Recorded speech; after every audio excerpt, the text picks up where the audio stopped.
देखो, एक बच्चे ने बड़ा प्यारा रिक्वेस्ट किया मुझे कि मैम ट्रायंगल पर बेस्ड हमें कुछ क्वेश्चन समझा दें जिसमें 2 एंगल दिया होता है, एक नहीं दिया होता। बिल्कुल ऐसे ही बोला उसने, तो हम बिल्कुल वैसे ही समझाने की कोशिश कर रहे हैं। देखो, अगर ऐसे क्वेश्चंस होते हैं जिसमें एक ट्रायंगल होता है और 2 एंगल दिए होते हैं, तीसरा आपको निकालना होता है, तो आप कैसे करते हो? आपको ये पता होना चाहिए कि एक जो हमारा ट्रायंगल होता है उसका सम जो है वो आपका 180 डिग्री होता है। कितना होता है? 180 डिग्री। तो ये आपका हो जाएगा, जैसे इसको एंगल ए मान लो, बी मान लो और इसको सी मान लो, तो आप इसे लिख सकते हो क्या?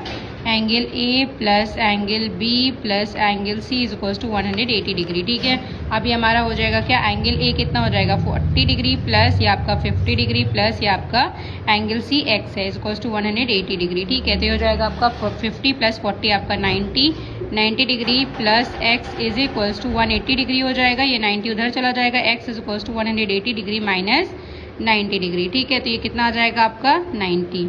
तो निकल आया आपका ये। ठीक है, इसी तरह से इसको देख लो, इसमें हमारा क्या होता है? सेम वही काम कर सकते हैं हम, इसको x मान करके ऐसे ही बिल्कुल निकाल करके और फिर जो आएगा, क्योंकि एक स्ट्रेट लाइन जो है वो आपका 180 डिग्री का होता है, तो जो ये एंगल आएगा उसको 180 से माइनस कर दोगे तो ये आएगा। बट एक प्रॉपर्टी भी होती है कि अगर बाहर का एंगल, कोई भी ट्रायंगल ले लो और उसमें बाहर की तरफ निकला हो, तो ये जो बाहर का एंगल होता है ये अपने बगल वाले को छोड़ के बाकी जो 2 एंगल बचते हैं इनके सम के बराबर होता है।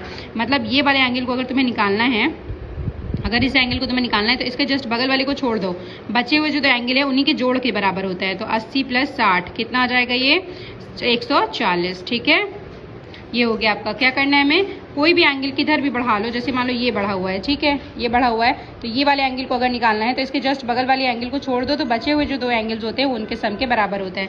अब अगर रेशियो में दिया हो तुम्हें कि ये आपका 3x है, ये 4x है, ये 3x है, तो आप इसकी वैल्यू निकालो। तो आप क्या करोगे? इन तीनों को जोड़ के 180 के बराबर कर देना, मतलब 3x plus 4x plus 3x is equals to 180 कर दो। ठीक है, अब इसको जोड़ लो, कितना हो जाएगा? 3 3 6 4 10x इज इक्वल्स टू 180।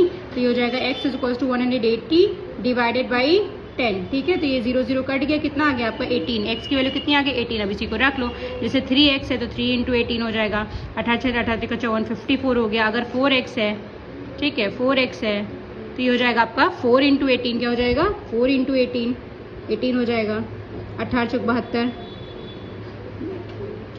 और इसी तरह से आप इसका 3x का ये निकला हुआ है तो 54 54 और 72 ऐसे आ जाएगा। ठीक है।